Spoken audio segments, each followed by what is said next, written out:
Next chapter శాతాలు. So very important. ముందుగా మనం అసలు శాతం అంటే ఏమిటి? శాతం అంటే ప్రతి 100కి అని అర్థం. ప్రతి 100కి లేదా ప్రతి 100కి అని అర్థం. శాతాన్ని మనం ఇంగ్లీష్లో పర్సంటేజ్ అంటాం. శాతాన్ని ఇంగ్లీష్లో పర్సంటేజ్ అంటాం. అంటే ఇక్కడ పర్ అంటే ఎవ్రీ అని, సెంట్ అంటే 100 అని అర్థం. అంటే పర్సంటేజ్ అంటే ఎవ్రీ 100 అని దాని మీనింగ్. ఓకే, నెక్స్ట్ ఈ పర్సంటేజ్ని ఏ సింబల్తో డినోట్ చేస్తారంటే ఇదిగోండి, ఇది మీకు అందరికీ తెలిసింది. పర్సంటేజ్ని ఈ సింబల్తో డినోట్ చేస్తారు. దీన్నే ఇంకో విధంగా కూడా చెప్పొచ్చు మనం. ఏ విధంగా? శాతం అంటే హారం 100గా గల భిన్నాన్ని శాతంగా కూడా చెప్పొచ్చు. హారం 100గా గల భిన్నాన్ని శాతం అంటాం. అదేవిధంగా శాతానికి ఒక లక్షణం ఉంటుంది. అదేంటంటే శాతం ఎప్పుడూ కూడా ఒక దశాంశ భిన్నంగా ఉంటుంది. ఒక దశాంశ భిన్నంగా ఉంటుంది. అంటే శాతం అనేది ఒక దశాంశ భిన్నం. మరి దశాంశ భిన్నం అంటే ఏంటి? మనకి భిన్నంలో 2 ఉంటాయి. పైదాన్ని లవం అంటాం, కింద ఉన్నటువంటి దాన్ని హారం అంటాం. అంటే న్యూమరేటర్, ఇదేమో డినామినేటర్. సో దశాంశ భిన్నం అంటే ఈ హారంలో 10 యొక్క ఘాతాలుగా గల భిన్నాన్ని దశాంశ భిన్నం అంటాం. అంటే 10 పవర్స్ అనమాట. అంటే 10 to the power of 1, 10 to the power of 2, 10 cube అలా. అంటే ఇక్కడ 10, 100, 1000, 10,000 అలా అనమాట. అంతేగాని హారంలో మీకు 2 కానీ 5 కానీ 20 కానీ 50 కానీ ఉంటే అది దశాంశ భిన్నము కాదు. దశాంశ భిన్నం అవ్వాలి అంటే హారంలో 10 యొక్క ఘాతాలు ఉండాలి. అలాంటి దాన్ని మనం దశాంశ భిన్నం అంటాం. కాబట్టి శాతం అనేది మనకి ఒక దశాంశ భిన్నంగా ఉంటుంది. నెక్స్ట్, మరి శాతాల వల్ల ఉపయోగాలు ఏమైనా ఉన్నాయా అంటే ఉంటాయి. ఏంటంటే ఏదైనా ఒక రాశిని 100తో లేదా 100కి పోల్చడానికి ఈ శాతాలు ఉపయోగపడతాయి. ఏదైనా ఒక రాశిని 100తో పోల్చడానికి ఈ శాతాలు ఉపయోగపడతాయి. ఫర్ ఎగ్జాంపుల్, వడ్డీకి డబ్బులు తీసుకోవాలనుకున్నప్పుడు వడ్డీ ఎంత అని అడుగుతాం. వాళ్ళు ఏం చెప్తారు? 3% అనో 5% అనో అంటారు. అంటే 3 రూపాయలనో 5 రూపాయలనో అంటారు. అంటే అక్కడ అర్థం ఏంటి? 100కి 3 రూపాయలని. ఒకవేళ 5% అన్నాడు అనుకోండి, 100కి 5 రూపాయలని అర్థం. అంటే ఇక్కడ ఈ వడ్డీ రేటుని ఆర్తో చూసిస్తాం. ఈ వడ్డీ రేటుని దేంతో పోల్చడం జరుగుతుంది? మనకి 100తో పోల్చడం జరుగుతుంది. కాబట్టి శాతం యొక్క ఉపయోగాలు ఏదైనా ఒక రాశిని 100తో పోల్చడానికి శాతాలు అనేటటువంటివి ఉపయోగపడతాయి అని చెప్పొచ్చు. సో అదేవిధంగా ఇక్కడ చూడండి, X% అన్నాం. అంటే ఇది పర్సెంటుల్లో ఉంది. దీన్ని భిన్నంలోకి మార్చాలి అంటే ఈ పర్సెంట్ సింబల్ ఎప్పుడైతే తీసేస్తామో హారంలో 100 వచ్చేస్తుంది. ఎందుకు హారంలో 100 వస్తుంది? మనం ఆల్రెడీ డెఫినేషన్లో చెప్పుకున్నాము. హారంలో 100గా గల భిన్నాన్నే శాతం అని చెప్పుకుంటామని చెప్పాం కదా. సో అట్లా ఈ పర్సెంటేజ్ ఎప్పుడైతే తీసేస్తారో X/100 వస్తుంది. మళ్ళీ ఇక్కడ పర్సెంటేజ్ సింబల్ తీసుకోకూడదు ఇంకా. సో ఇదేమో X%, ఇదేమో X/100. X/100 అంటే శాతం నుంచి భిన్న రూపంలోకి మార్చేసాం. మళ్ళీ దీన్ని ఈ విధంగా రాయొచ్చు. ఇక్కడ ఏమీ లేకపోతే 1 ఉంది అనుకోండి. సో ఈక్వల్ టు ఉంటే క్రాస్ మల్టిప్లై చేయొచ్చు అని మీకు తెలుసు, ఆల్రెడీ చెప్పుకున్నాం. 1 × X ఈక్వల్ టు ఇది 100 × X%. సో దాని నుంచి ఈ రిజల్ట్ వచ్చింది. సో అదేవిధంగా ఒకవేళ Y% అన్నారనుకోండి, సో దీన్ని ఎలా రాయొచ్చు? ఎప్పుడైతే పర్సంటేజ్ సింబల్ తీసివేస్తావో అప్పుడు మనకి హారంలో 100 వచ్చేస్తుంది. అంటే y% = y/100. దీన్ని ఎలా రాయొచ్చు? ఇక్కడ ఏమీ లేకపోతే బై 1 ఉందనుకో. సో ఈక్వల్ టు ఉంది కాబట్టి క్రాస్ మల్టిప్లై చేయొచ్చు. 1 × y, y = 100 × y%. సో దీన్ని ఈ విధంగా కూడా రాయవచ్చు. ఓకేనా? రైట్. నెక్స్ట్ అంటే శాతాన్ని భిన్నంలోకి మార్చాం. శాతాన్ని భిన్నంలోకి మార్చాలి అంటే హారంలో ఏం తీసుకోవాలి? మనం 100 తీసుకోవాలి. అంటే 100తో భాగించాలని దాని అర్థం. అట్లా కాకుండా ఇప్పుడు ఒక భిన్నం ఇచ్చాడు, భిన్నాన్ని శాతంలోకి మార్చాలి అంటే 100తో గుణించాలి. చూద్దాం అది కూడా. సపోజ్ ఇక్కడ చూడండి 20% తీసుకున్నా, 20%. సో దీన్ని భిన్న రూపంలోకి మార్చాలి అంటే 20 ఈ పర్సెంట్ సింబల్ తీసేసి దాని ప్లేస్లో ఏం రాస్తాం? మనం 100 అని రాస్తాం. ఆ 100 ఎక్కడ రాయాలి? హారంలో రాయాలి. అంటే భిన్న రూపంలోకి మార్చాలి అంటే 100తో భాగించాలని దాని అర్థం. ఇప్పుడు చూడండి, ఈ 0 కట్ చేశాను, అదేవిధంగా ఇక్కడ 0 కట్ చేసా. నెక్స్ట్ 1 2 2. సో లవంలో సెకండ్ టేబుల్ కొట్టా కాబట్టి కింద కూడా హారంలో కూడా సెకండ్ టేబులే కొట్టాలి. 5 2 10. అంటే ఎంత వచ్చిందో చూడండి ఇక్కడ మీకు 1/5. ఇది భిన్న రూపం. అట్లా కాకుండా ఆల్రెడీ ఒక భిన్నం ఇచ్చేశాడు. సో ఈ భిన్నాన్ని శాతంలోకి మార్చాలంటే ఏం చేయాలి? మనం 100తో గుణించాలి. 100తో గుణించాలి. ఇప్పుడు చూడండి ఏ టేబుల్ కట్ చేయొచ్చు చూడండి. ఇక్కడ 1 5 5, ఇక్కడ 2 5 10, ఈ 0 పెట్టేసేయండి 20. సో ఇక్కడ డెఫినెట్గా సింబల్ పెట్టాలి, పర్సంటేజ్ అనేది. అంటే భిన్నాన్ని శాతంలోకి మార్చాం, ఇక్కడ శాతాన్నేమో భిన్నంలోకి మార్చాం. శాతాన్ని భిన్నంలోకి మార్చాలి అంటే 100చే భాగించాలి. భిన్నాన్ని శాతంలోకి మార్చాలి అంటే 100చే గుణించాలి. ఈ 2 పాయింట్లు గుర్తుపెట్టుకోండి.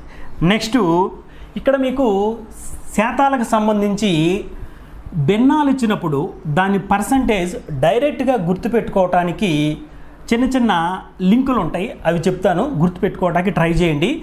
నెక్స్ట్ అది ఒక టేబుల్ రూపంలో కూడా మీకు చెప్తాను.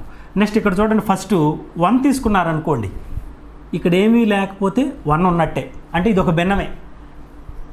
ఈ భిన్నాన్ని శాతంలోకి మార్చాలంటే ఏం చేయాలి? 100తో గుణించాలని చెప్పే కదా. భిన్నాన్ని శాతంలోకి మార్చాలంటే × 100, శాతాన్ని భిన్నంలోకి మార్చాలంటే /100. సో ఇక్కడ చూడండి ఇది ఎంత అవుతుంది మనకి? 100%ఏ కదా. ఓకే. నెక్స్ట్ ఇక్కడ 1/2, ఇది ఒక భిన్నం. భిన్నాన్ని శాతంలోకి మార్చాలంటే × 100, ఇది ఎంత అవుతుందో చూడండి. 1 2 2, ఇక్కడ 5 2 10, పక్కన 0 ఉంది పెట్టేశా.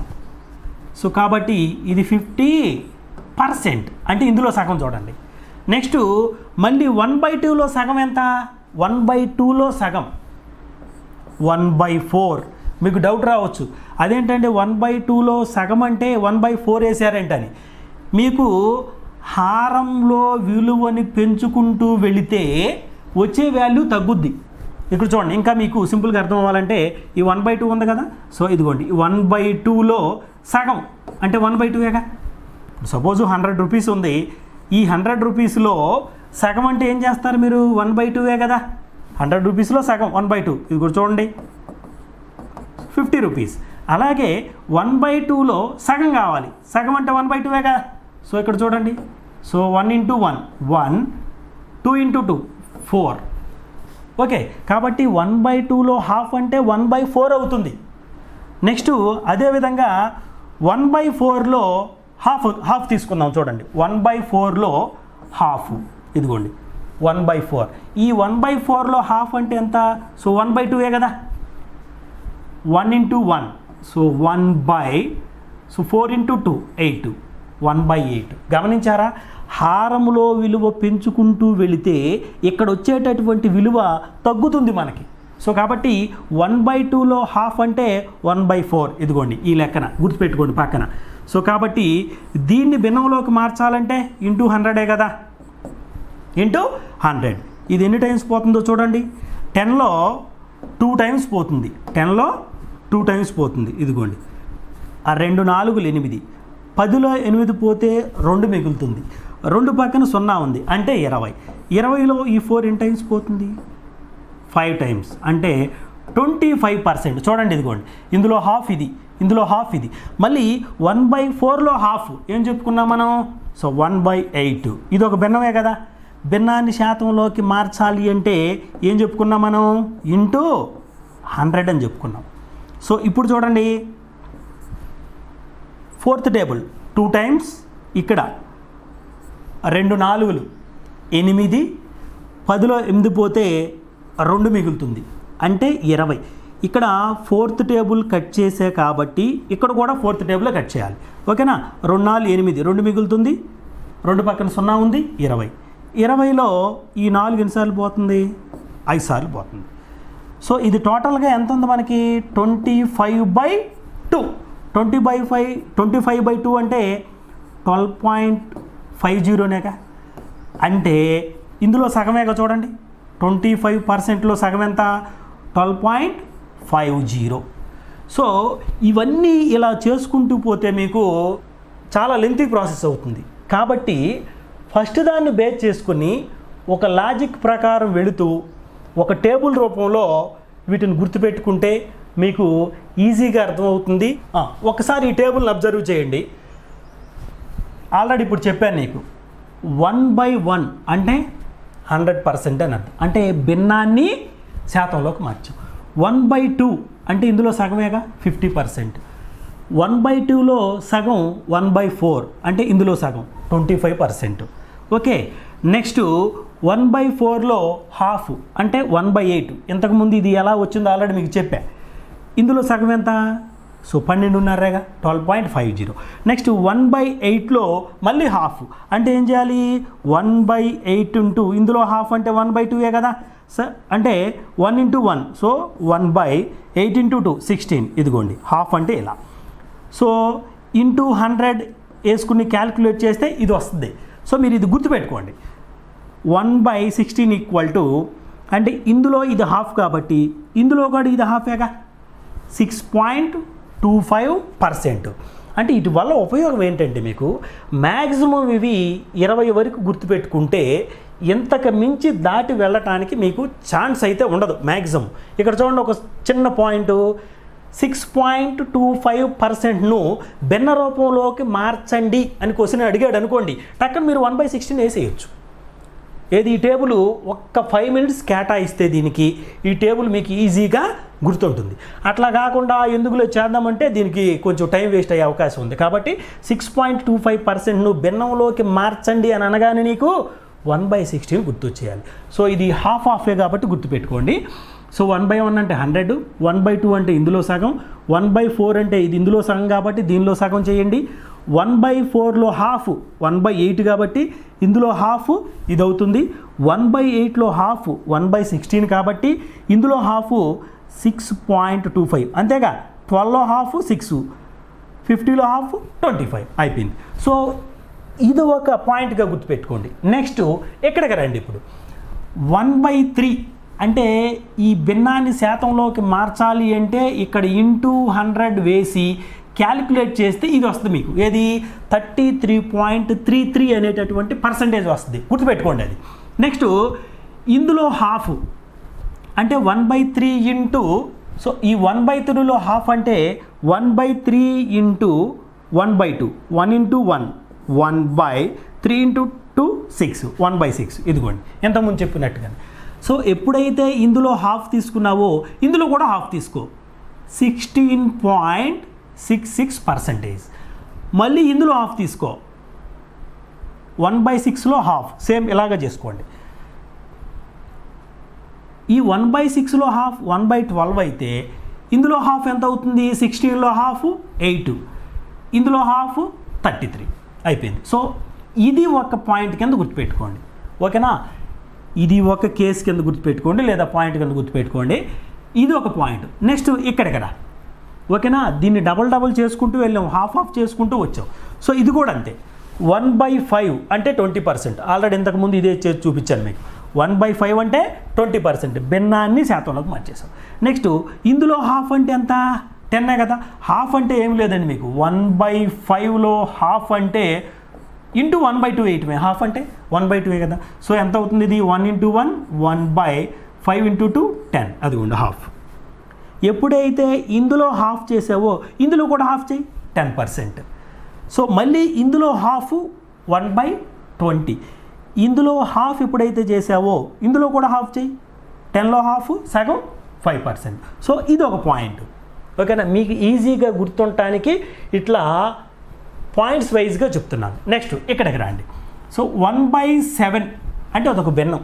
ఆ భిన్నాన్ని శాతంలోకి మార్చాలంటే ఇంటూ 100 వేస్తే 14.28% వస్తుంది. కావాలంటే చెక్ చేసుకోండి, మీరు ఆల్రెడీ చెప్పే కదా నేను, దాని ప్రకారం చేసుకోండి. సో 1/7ని శాతంలోకి మారిస్తే 14.28%. ఇప్పుడు ఇందులో హాఫ్ ఎంత 1/7లో 1/14 కదా, ఇంతకుముందు చెప్పినట్టు 1/2తో మల్టిప్లై చేయటం. అక్కడ హాఫ్ రావాలి అంటే ఎందుకు మల్టిప్లై చేయాలి? హారంలో విలువ ఎప్పుడైతే పెంచుతూ వెళ్తావో పక్కన వచ్చేటటువంటి విలువ తగ్గుతుంది. ఓకేనా. సో ఇందులో ఇది హాఫ్ కాబట్టి ఇది కూడా హాఫ్ చేసి 14లో హాఫ్ 7, 28లో హాఫ్ 14. Okay right. నెక్స్ట్ ఇక్కడ చూడండి, ఇది ఒక పాయింట్ కింద గుర్తుపెట్టుకోండి. నెక్స్ట్ 1/9 అనేటటువంటి భిన్నాన్ని శాతంలోకి మార్చాలి అంటే ఇంటూ 100 వేయాలి. ఇంటూ 100 వేసుకుని క్యాల్కులేట్ చేస్తే 11.11% వస్తుంది. 11.11% వస్తుంది. ఇక్కడ చూడండి, ఇక్కడ డబల్ చేయడం కాదు, 1/11 తీసుకున్నారనుకోండి 9.09% వస్తుంది. ఇక్కడ మీరు ఏం గమనించారు? 1/9 తీసుకుంటే ఫలితం 11లో ఉంటుంది. 1/11 తీసుకున్నారనుకోండి, 1/11 తీసుకున్నారనుకోండి, 1/11 తీసుకుంటే ఫలితం 9స్లో ఉంటుంది. గుర్తుపెట్టుకోవాలి మీరు. 1/9 తీసుకుంటే 11స్లో ఉంటుంది, 1/11 తీసుకుంటే 9స్లో ఉంటుంది. ఇది ఒకటి గుర్తుపెట్టుకోండి. 9కేమో 11, 11కి 9. ఓకే. నెక్స్ట్ ఇవి అనమాట. ఈ పాయింట్లు గుర్తుపెట్టుకున్న తర్వాత 20 వరకు ఇక మిగిలినవి ఏమున్నాయి మనకు రానివి? ఇక్కడ చూడండి, 1/2 వచ్చింది, 1/3 వచ్చింది, 1/4 వచ్చింది, 1/5 వచ్చింది, నెక్స్ట్ 1/6 వచ్చింది, 1/7 వచ్చింది, ఇదిగోండి 1/8 వచ్చింది, 1/9 వచ్చింది, నెక్స్ట్ ఇదిగోండి ఇక్కడ 1/10 వచ్చింది, ఇక్కడేమో 1/20 వచ్చింది, నెక్స్ట్ 1/11 వచ్చింది కదా, 1/12 ఇదిగోండి 1/12 వచ్చింది, 1/13 వచ్చిందా? రాలా. ఇదిగోండి ఇక్కడ గుర్తుపెట్టుకోండి, ఇది సపరేట్ అనమాట. 1/13 అంటే ఎంత? 7.69%. ఓకే. 1/14 వచ్చిందా? వచ్చింది. ఇదిగోండి 7కి 14కి లింక్ ఉంది. నెక్స్ట్ 1/14, 1/15 ఎక్కడ రాలా చూడండి మనకి. సో ఇక్కడ గుర్తుపెట్టుకోండి, 1/15 అంటే 6.66%. 1/16 వచ్చిందా? వచ్చింది. ఇదిగోండి 1/16. నెక్స్ట్ 1/17 వచ్చిందా? రాలేదు. ఇదిగో గుర్తుపెట్టుకో. 1/17 అనేటటువంటి భిన్నాన్ని శాతంలోకి మారిస్తే 5.88%. నెక్స్ట్ 1/18 రాలా చూడండి, 5.55%. దీనిలో సగం తీసుకున్నా ఇదే వచ్చేస్తుంది. ఇందులో హాఫ్ అంటే 1/18 కదా, 5 పాయింట్. సో దాని నుంచి కూడా ఇది మనం గ్యాదర్ చేసుకోవచ్చు. నెక్స్ట్ 1/19 ఇది ఎక్కడా రాలేదు మనకి. సో 1/19 అంటే 5.26%. సో ఇవన్నీ కూడా మీకు చాలా టైంను సేవ్ చేయడానికి ఉపయోగపడతాయి. సింపుల్గా ఇక్కడ చూడండి, 16.66%ను భిన్నంలోకి మార్చండి అని సింపుల్గా ఒక బిట్ ఇచ్చాడు అనుకోండి. దీనికి మీకు 2-3 నిమిషాలు టైం వేస్ట్ అయిపోద్ది. అట్లా కాకుండా ఈ టేబుల్ ఒక్కసారి ఒక 5 to 10 minutes కనుక మీరు కేటాయిస్తే చక్కగా ప్రాక్టీస్ మీద మీకు ఈజీగా గుర్తుండేటటువంటి అవకాశం ఉంటుంది. 16.66%ని భిన్నంలోకి మార్చండి. ఎంత? 1/6. ఇదిగోండి. సో మ్యాక్సిమము 1/20 కంటే ఎక్కువ రాకపోవచ్చు. ఇక్కడ వరకు గుర్తుపెట్టుకుంటే మీరు సరిపోతుంది. కాబట్టి ఇట్లా ఇవన్నీ ఒకసారి రాసుకుని మీరు ఈజీగా గుర్తుండే విధంగా నేను ఎలా అయితే డివైడ్ చేసి రాసానో ఎక్కడికక్కడ అలాగే రాసుకోండి. వీటికి రిలేటెడ్గా లేని వాటిని ఇక్కడ రాసుకోండి. రిలేటెడ్గా లేనివి ఎన్ని ఉన్నాయి? 1/13, 1/15, 1/17, 1/19. 1/18 కూడా దీనికి రిలేటెడ్గానే ఉంటుంది. దేనికి? 1/9కి. ఇది చూడండి, 11లో హాఫ్ అంటే ఇదిగోండి 5.5 సంథింగ్ కదా. సో ఓకేనా? సో ఈ టేబుల్ అంతా చక్కగా గుర్తుపెట్టుకోండి. నెక్స్ట్ ఇక్కడ ఇంకొక చిన్న విషయం. సో 1/9 ఉంది కదా, 1/9ని ఎలా రాయొచ్చు అని చెప్పాం మనం? 11.11% అని చెప్పాం. ఓకేనా?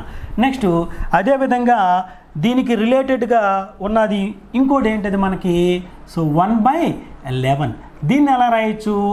9.09% అని రాయొచ్చు. ఓకే, 9 ఉంటే ఫలితం 11లో ఉంటుంది, 11 ఉంటే ఫలితం 9లో ఉంటుంది. ఇప్పుడు ఇక్కడ చూడండి, సో 2/9 అన్న అంటే 2/9 అంటే దీన్ని ఏం చేశాడని అర్థం? డబల్ చేశాడు కదా. సో దీన్ని కూడా డబల్ చేయండి, 22.22% అయిపోయింది. నెక్స్ట్ అట్లా కాదు, దీన్ని 5/9 అన్న, 5/9 అన్న అంటే 1/9 వాల్యూ నీకు తెలుసు, కానీ ఇక్కడ 5/9 అన్నాడు అంటే 5 టైమ్స్ పెంచాడు. ఎప్పుడైతే ఇక్కడ 5 టైమ్స్ పెంచాడో నువ్వు దీన్ని 5తో మల్టిప్లై చేసేయచ్చు. చూడండి, 55.55. ఓకేనా? అదేవిధంగా ఇక్కడికి రండి. ఇప్పుడు నాకు 2/11 వాల్యూ కావాలి. 2/11. సో 2/11 కావాలి. 1/11 ఆల్రెడీ నీకు తెలిసింది ఎంత? 9.09 అని. ఇప్పుడు 2/11 అంటే దీన్ని 2తో మల్టిప్లై చేస్తే సరిపోతుందిగా. సో 2 9 18.29 18. ఓకేనా? సో ఇట్లా. నెక్స్ట్ అదేవిధంగా 5/11 తీసుకున్నారనుకోండి, 5/11. సో 1/11 వాల్యూ నీకు తెలుసు, కానీ ఇక్కడ 5 టైమ్స్ పెంచుతున్నాం అంటే దీన్ని 5తో మల్టిప్లై చేస్తే సరిపోతుంది. సో 5 9, సో 45 అవతల 5 9 మళ్ళీ 45%. సో ఈ విధంగా గుర్తుపెట్టుకోవడానికి ప్రయత్నించండి, ఈజీగా ఉంటుంది. ఇక్కడ ఒకటే మీకు 9.09%ని భిన్నాలలో తెలపండి అంటే 1/11 ఏకదంసే పెట్టేయాలి మీరు. ఇంకా చేసేటటువంటి ఛాన్స్ తీసుకోకూడదు ఇక. Okay, right. నెక్స్ట్ ఈ శాతాలకు సంబంధించినటువంటి ప్రాబ్లమ్స్ను కొన్నింటిని చూద్దాం. నెక్స్ట్ శాతాల్లో వచ్చేటటువంటి ప్రాబ్లంకి సంబంధించి మోడల్స్ని మనం ఏ విధంగా గుర్తుపెట్టుకోవాలో చూద్దాం. సో ఫస్ట్ దీనికి ఒక వస్తువు యొక్క ధర 200 రూపాయల నుండి 300 రూపాయలకు పెరిగింది అంటాడు. ఒక వస్తువు యొక్క ధర 200 రూపాయల నుండి 300 రూపాయలకు పెరిగింది అంటాడు. అయినా ఆ ధరలోని మార్పు శాతం ఎంత అంటాడు. లేదు అంటే ఈ విధంగా కూడా అడగవచ్చు. ఇలా ఒక వస్తువు యొక్క ధర 500 రూపాయల నుండి 450 రూపాయలకి తగ్గింది అంటే ఆ వస్తువు యొక్క ధరలో మార్పు శాతం ఎంత అంటాడు. అంటే ఇక్కడ చూడండి, 200 రూపాయల నుండి 300 రూపాయలకు పెరిగింది అంటే ఇక్కడ ధరలో మార్పు శాతం అంటే ఆన్సర్ ఇచ్చేసి దాని పక్కన ఎక్కువ అని డెఫినెట్గా ఉండాలి. మీరు పక్కన అవి కూడా గమనించాలి. సపోజ్ ఇక్కడ చూడండి 10% ఆన్సర్ వచ్చింది అనుకోండి, మీకు 10% పెరిగింది అనాలి. ఎందుకంటే ఆప్షన్స్లో మీకు 10% తగ్గింది అని కూడా ఇవ్వచ్చు. తగ్గింది కరెక్ట్ కాదు కదా మనకి, ఎందుకంటే ధరలో మార్పు శాతం పెరిగింది. సో డెఫినెట్గా ఈ పక్కన ఉన్నటువంటి పెరిగిందా లేదా తగ్గిందా అనేటటువంటి మాటలను కూడా మీరు డెఫినెట్గా గుర్తుపెట్టుకోవాల్సినటువంటి అవసరం ఉంది. ఇక్కడ చూడండి, 500 రూపాయల నుండి 400 రూపాయలకు వచ్చింది అంటే ధరలో మార్పు శాతం ఎలా ఉంది మనకి? తగ్గింది. ఒకవేళ ఆ ఆన్సర్ పక్కన మీకు అంటే వచ్చేటటువంటి పర్సంటేజ్ పక్కన తప్పనిసరిగా ఏముంటుంది? మీకు తగ్గుదల అని ఉంటుంది. డెఫినెట్గా గుర్తుపెట్టుకోండి. అయితే ఇక్కడ ఒకసారి గమనించండి, మీరు మిమ్మల్ని ఎగ్జామినరు కన్ఫ్యూజ్ పెట్టడానికి ఇక్కడ నేనేమి చెప్పాను? ఒక వస్తువు యొక్క ధర అన్నాను కదా. ఒక్కొక్కసారి ఏమంటాడంటే 100 వస్తువుల ధర అంటాడు. ఏంటది? 100 వస్తువుల ధర 1000 రూపాయల నుండి 1500కు పెరిగిందని, లేదా 50 వస్తువుల ధర 1000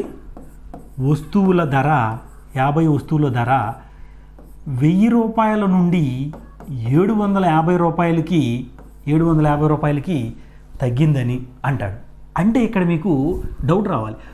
ఒక వస్తువు యొక్క ధర చెప్పినప్పుడు ఈ విధంగా చెప్పాను మీకు. అదేవిధంగా మరి 100 వస్తువులు 50 వస్తువులకు సంబంధించిన మ్యాటర్ చెప్పినప్పుడు ఏం చేయాలి? ఏమీ లేదండి, సేమే. కాకపోతే ఏంటంటే మిమ్మల్ని కన్ఫ్యూజ్ పెట్టడానికి ఇక్కడ వస్తువు యొక్క సంఖ్యని మెన్షన్ చేస్తాడు. ఇక్కడ మీకు కావాల్సింది వస్తువుల యొక్క సంఖ్య కాదు, ధరే. వస్తువుల యొక్క సంఖ్య కాదు, గుర్తుపెట్టుకోవాలా. వస్తువుల యొక్క సంఖ్యకు ఇంపార్టెన్స్ ఉండదు, వస్తువు యొక్క ధరే మెయిన్ మనం గుర్తుపెట్టుకోవాలి. సో ఈ పరిస్థితుల్లో మీరు యూజ్ చేయాల్సినటువంటి టెక్నిక్ ఏంటంటే ఒక చిన్న ఫార్ములా ఉంది మనకి. ఏంటంటే ధరలో మార్పు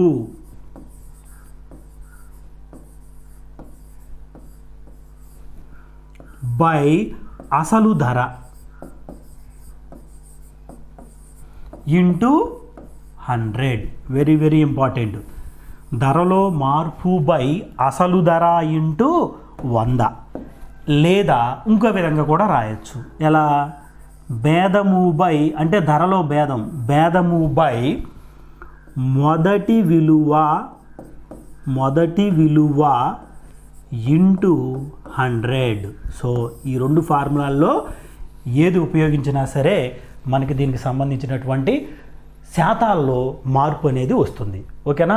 సో గుర్తుపెట్టుకోండి, ఇంకోసారి చెబుతున్నాను. వస్తువుల యొక్క సంఖ్యకు సంబంధం లేదు, మిమ్మల్ని కన్ఫ్యూజ్ పెట్టడానికి మాత్రమే ఇది ఇస్తాడు. ధరనే మనం బేస్ చేసుకుని చేయాలి. ఓకేనా? ఇది నెక్స్ట్ ఇంకో మోడల్ ఎలా అడుగుతాడంటే, ఏ యొక్క జీతం, జాగ్రత్తగా వినాలి, ఏ యొక్క జీతం బి యొక్క జీతం కంటే ఒక 10% ఎక్కువ. పైకి చూపిస్తే ఎక్కువ అని, యారో గనక పైకి చూపిస్తే ఎక్కువ, కిందకు చూపిస్తే తక్కువ అని అర్థం. ఏ యొక్క జీతం బి యొక్క జీతం కంటే 10% ఎక్కువ. ఎవరిది ఎక్కువ? ఏది? ఎవరికంటే? బి కంటే. అంటే బి యొక్క జీతం తక్కువనేగా. ఓకేనా? అర్థమైందా? ఏ యొక్క జీతం బి కంటే 10% ఎక్కువ. అంటే ఏ జీతం ఎక్కువ, బి జీతం తక్కువ. ఇక్కడ క్వశ్చన్ ఏం అడుగుతాడంటే, అయినా బి యొక్క జీతం ఏ యొక్క జీతం కంటే ఎంత శాతం తక్కువ అని అడుగుతాడు. వెరీ వెరీ ఇంపార్టెంట్, జాగ్రత్తగా గుర్తుపెట్టుకోవాలి. ఎంత శాతం తక్కువ అని చెప్తాడు. నీకు ప్రాబ్లంలోనేమో ఇక్కడ ఎక్కువ అనేటటువంటి మాట కనపడద్ది, క్వశ్చన్ అడిగే విధానంలో ఇక్కడ తక్కువ అనేటటువంటి మాట కనపడదు మీకు. అట్లా కాకుండా ఒకవేళ ఏ యొక్క జీతం బి యొక్క జీతం కంటే 10% తక్కువ అయినా, ఏ యొక్క జీతం బి కంటే 10% తక్కువ, ఏ యొక్క జీతం ఇదిగోండి, అంటే ఏ యొక్క జీతం బి కంటే 10% తక్కువ, అంటే ఏ జీతం తక్కువేగా ఇక్కడ, అంటే బి ఎక్కువేగా. క్వశ్చన్ ఎలా అడుగుతాడు ఇప్పుడు? అయినా బి యొక్క జీతం ఏ యొక్క జీతం కంటే ఎంత శాతం ఎక్కువ అని అడుగుతాడు. ఎంత శాతం ఎక్కువ. గమనించారా? క్వశ్చన్లో గనక మీకు ఇక్కడ తక్కువ అనేటటువంటి మాట కనపడితే కింద ఏమి కనుక్కోవాలంటే ఎంత శాతం ఎక్కువ కనుక్కోవాలి. ఇక్కడ తక్కువ ఇస్తే ఇక్కడ ఎక్కువ శాతం వస్తుంది, ఇక్కడ కనుక ఎక్కువ ఇస్తే ఇక్కడ తక్కువ శాతం. సో నువ్వు ఫార్ములా ఉంటుంది దీనికి, ఆ ఫార్ములా కూడా ఇక్కడ దీన్ని బట్టి మనం ఫాలో అవ్వాలి, అంతేగాని తక్కువను బట్టి ఫార్ములా ఫాలో అవ్వకూడదు. కానీ వచ్చినటువంటి ఆన్సర్ పక్కన, నీకు వచ్చినటువంటి ఆన్సర్ పక్కన తక్కువని డెఫినెట్గా పెట్టాలి. ఒకవేళ ఇక్కడ 5% వచ్చింది అనుకోండి, వాడు క్వశ్చన్ ఏమడిగాడు? బి యొక్క జీతం ఏ యొక్క జీతం కంటే ఎంత శాతం తక్కువ అన్నాడు. అప్పుడు డెఫినెట్గా 5% పక్కన 5% తక్కువ అని పెట్టుకోవాలి. ఎందుకంటే 5% ఎక్కువ 5% తక్కువ ఏది కాదు, అలా ఇచ్చేటటువంటి అవకాశాలు ఉన్నాయి. ఓకే, ఇక్కడ ఒకవేళ ఇక్కడికి వచ్చినటువంటి ఒక 10% వచ్చింది అనుకోండి, ఇక్కడ ఏం పెట్టాలి? ఎంత శాతం ఎక్కువ అన్నాడు కాబట్టి 10% ఎక్కువ అని గుర్తుపెట్టుకోండి. ఓకేనా? సో ఈ టైప్ ఆఫ్ ప్రాబ్లమ్స్ వచ్చినప్పుడు నువ్వు యూజ్ చేయాల్సినటువంటి ట్రిక్ ఏంటంటే ఇదిగోండి, సపోజ్ ఇక్కడ చూడండి, ఏ యొక్క జీతం బి జీతం కంటే 6% ఎక్కువ అనుకుంటున్నాను నేను. 6% ఎక్కువ. ఎప్పుడైతే 6% ఎక్కువ అనేటటువంటి మాట వచ్చిందో నువ్వు యూజ్ చేయాల్సినటువంటి ఫార్ములా ఇది ఏంటంటే R/100 + R × 100. ఎప్పుడు ఇది ఎక్కువైనప్పుడు ఈ ఫార్ములా వాడాలి. అట్లా కాకుండా రెండోది గమనించండి ఒక్కసారి మీరు, ఏ యొక్క జీతం బి జీతం కంటే 10% తక్కువ, ఇక్కడ 6% తక్కువ అనుకో. ఎప్పుడైతే తక్కువ అన్నారో ఈ ప్లస్ ప్లేస్లో మైనస్ రావడం జరుగుతుంది. అంటే R/100 - R × 100. ఈ ఫార్ములా ఎప్పుడు యూజ్ చేయాలి? తక్కువ అన్నప్పుడేమో మైనస్, ఎక్కువైనప్పుడేమో ప్లస్. కానీ ఇక్కడ ఎప్పుడైతే ఎక్కువ అన్నాడో వచ్చేటటువంటి ఆన్సర్ పక్కన తక్కువ అనే మాట డెఫినెట్గా వస్తుంది. ఇక్కడ చూడండి, ఇక్కడ తక్కువ కదా, ఎప్పుడైతే తక్కువ అన్నావో వచ్చేటటువంటి ఆన్సర్ పక్కన ఏమొస్తుంది మనకి? ఎక్కువ అనేటటువంటి మాట వస్తుంది. అయితే మీరు ఒకటి గమనించండి, క్వశ్చన్ అడిగే విధానాన్ని బట్టి అక్కడ మనకి పక్కన ఆన్సర్ పక్కన తక్కువ ఎక్కువ అనేది రావడం జరుగుతుంది. Very very important. ఈ మాటలు కూడా గుర్తుపెట్టుకోవాలి. ఓకే, నెక్స్ట్ దీనికి అప్లికేషన్ టైప్లో ఇంకొకటి ఉంది, చూద్దాం. అది చక్కెర ధర 10% పెరిగింది. చక్కెర ధర 10% పెరిగింది. అయినా ఒక గృహిణి తన యొక్క బడ్జెట్లో ఎలాంటి మార్పు లేకుండా ఉండాలంటే చక్కెర వినియోగాన్ని ఆమె ఎంత శాతం తగ్గించాలి? చూడండి, ఎంత శాతం తగ్గించాలి? ఇక్కడ మీరు ఒక పాయింట్ గుర్తుపెట్టుకోవాలి. ఒక గృహిణి ఏం చేస్తుందంటే నెలకి పంచదార కోసం ఒక 50 రూపాయలు ఖర్చు పెడుతుంది అనుకోండి. అయితే అవి ఏంటంటే ఒకవేళ పంచదార కాస్ట్ కనుక పెరిగితే తక్కువ క్వాంటిటీ వస్తుంది 50 రూపాయలకి. ఆ తక్కువ క్వాంటిటీ తెచ్చుకుంటుంది కానీ డబ్బులు ఎగస్ట్రా పెట్టి ఇంకా ఎక్కువ తెచ్చుకోదు. మీరు అది గుర్తుపెట్టుకోవాలి. అట్లా కాకుండా ఒకవేళ పంచదార కాస్ట్ తగ్గిందనుకోండి, క్వాంటిటీ ఎక్కువ వస్తుంది. ఏది? ఆ 50 రూపాయలకి. ఆ 50 రూపాయలు మాత్రమే ఖర్చు పెడతాము. 50 రూపాయల కంటే ఎక్కువ ఖర్చు పెట్టదు, తక్కువ ఖర్చు పెట్టదు. ఇది గుర్తుపెట్టుకోవాలి మీరు. ఇప్పుడు క్వశ్చన్ వినండి, పంచదార యొక్క కాస్టు 10% పెరిగింది. 10% పెరిగింది అంటే తన యొక్క ఖర్చులో ఎలాంటి మార్పు లేకుండా ఉండాలి అంటే ఆమె చక్కెర వినియోగాన్ని తగ్గించుకోవాల్సి వస్తుంది. ఒకవేళ చక్కెర వినియోగాన్ని తగ్గించలేదనుకోండి, ఎక్స్ట్రా డబ్బులు పెట్టి తెచ్చుకోవాల్సి వస్తుంది. కాబట్టి ఈ పాయింట్ చాలా వెరీ వెరీ ఇంపార్టెంట్, గుర్తుపెట్టుకోండి. ఓకే, అలా కాకుండా ఒక 5% చక్కెర కాస్ట్ తగ్గింది అంటే తన బడ్జెట్లో అంటే ఖర్చులో ఎలాంటి మార్పు రాకుండా ఉండాలంటే ఆ గృహిణి చక్కెర వినియోగాన్ని ఎంత శాతం పెంచాలి? చక్కెర వినియోగాన్ని ఎంత శాతం పెంచాలి? ఇదిగో గమనించాలి మీరు. ఫస్ట్ టైం ఇక్కడ చక్కెర ధర గనక పెరిగితే వినియోగాన్ని తగ్గించాలని, ఖర్చులో ఎలాంటి మార్పు లేకుండా ఉండాలంటే. అదేవిధంగా చక్కెర ధర గనక తగ్గితే తన వినియోగాన్ని పెంచాలి, ఖర్చులో ఎలాంటి మార్పు లేకుండా ఉండాలంటే. ఓకేనా? సో అంటే మీకు ఎలా ఉంది? ఇక్కడేమో చక్కెర కాస్ట్ పెరిగితే వినియోగాన్ని తగ్గించాలి. ఏది? ఇంతకుముందు ఏ యొక్క జీతం బి జీతం కంటే 10% ఎక్కువైతే బి యొక్క జీతం ఏ యొక్క జీతం కంటే ఎంత శాతం తక్కువ, అలాగ ఉంది చూడండి. ఇది చక్కెర ధర 5% తగ్గిందనుకోండి, అప్పుడు ఆమె ఏం చేయాలి? తన బడ్జెట్లో అంటే ఖర్చులో ఎలాంటి మార్పు లేకుండా ఉండాలి అంటే చక్కెర వినియోగాన్ని ఎంత శాతం పెంచాలి. ఇదిగో చూడండి. సో కాబట్టి దీనికి కూడా మనం ఏ ఫార్ములా యూజ్ చేయొచ్చు? ఇంతకుముందు చెప్పుకున్నటువంటి ఫార్ములా. ఎక్కువ అని కనపడితే మనకి R/100 + R × 100 ఎక్కువైతే.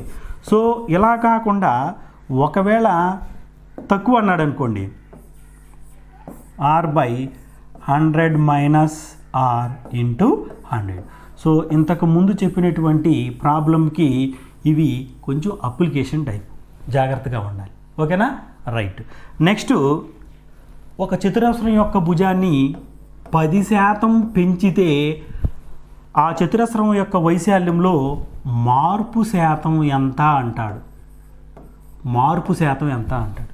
సో అదేవిధంగా ఒక చతురస్రం యొక్క భుజాన్ని 5% తగ్గించిన ఆ చతురస్రం యొక్క వైశాల్యంలో మార్పు శాతం ఎంత అంటాడు. సో అదేవిధంగా ఒక దీర్ఘ చతురస్రం యొక్క పొడవును 5% పెంచి వెడల్పును 10% తగ్గించిన లేదా రెండింటినీ పెంచిన ఎలా అయినా చెప్పొచ్చు, లేదా రెండింటినీ తగ్గించిన, యారో కిందకేస్తే తగ్గించినట్టు, రెండింటినీ తగ్గించిన దాని వైశాల్యంలో మార్పు శాతం ఎంత అంటాడు. సో ఇవి కూడా పర్సంటేజ్ కిందకే వస్తాయి. కానీ ఈ ప్రాబ్లమ్స్ని ఇంకా డెప్త్గా మనము క్షేత్రమితి అంటే మెన్సురేషన్లో చెప్పుకుందాం, క్లియర్గా మెన్సురేషన్లో చెప్పుకుందాం. సో అదేవిధంగా ఇంకో మోడల్ ఏంటంటే, ఒక వస్తువు యొక్క ధర మొదటి సంవత్సరము 10% పెరిగిందని, రెండవ సంవత్సరము 5% తగ్గిందని అడుగుతాడు. అయితే ఆ వస్తువు యొక్క ధర మొదట్లో 10,000 రూపాయలు అయితే మొదటి సంవత్సరం 10% పెరిగింది, రెండవ సంవత్సరం 5% తగ్గింది. మొదటి ఆ వస్తువు యొక్క ధర 10,000 రూపాయలు అయినా 2 సంవత్సరాల తర్వాత దాని ధర ఎంత అంటాడు. లేకపోతే 2 సంవత్సరాల క్రితం ఎంత అంటాడు. అంటే ఇది ఒకవేళ ప్రస్తుత ధర ఇచ్చాడు అనుకోండి, ప్రస్తుత ధర ఇస్తే 2 సంవత్సరాల ధర ఎంతైనా అడగొచ్చు. అలా కాకుండా ప్రస్తుత ధర ఇచ్చి 2 సంవత్సరాల క్రిందట దాని ధర ఎంత అని అడగొచ్చు. దీన్ని గ్రామ జనాభాకి అనుగుణంగా కూడా అడగొచ్చు. ఎలా, ఒక గ్రామ జనాభా మొదటి సంవత్సరము 10% పెరిగింది, రెండవ సంవత్సరము ఏ కలరారో మహమ్మారో మన కరోనా లాగా వచ్చి ఒక 5% తగ్గింది. అయినా 2 సంవత్సరాల తర్వాత జనాభా ఎంత అంటాడు. అంటే మొదటి జనాభా ఇచ్చేస్తాడు, ఓకేనా. ఒకవేళ మొదటి జనాభా ఇచ్చేస్తే 2 సంవత్సరాల తర్వాత జనాభా ఎంత అని అడగొచ్చు. అదేవిధంగా మొదటి జనాభా ఇచ్చేస్తే 2 సంవత్సరాల క్రిందట జనాభా ఎంత అని అడగొచ్చు. సో ఈ టైప్ ఆఫ్ ప్రాబ్లమ్స్ అన్నీ కూడా మనం లాభ నష్టాల్లో డిస్కస్ చేద్దాం. ఇది శాతాలకు సంబంధించిందే, లాభ నష్టాల్లో డిస్కస్ చేద్దాం. సో దీనికి రిలేటెడ్గా సేమ్ మనకి చక్రవడ్డీలో కూడా కనెక్ట్ అవుద్ది ఈ మోడల్. సో గుర్తుపెట్టుకోండి, ఓకే రైట్.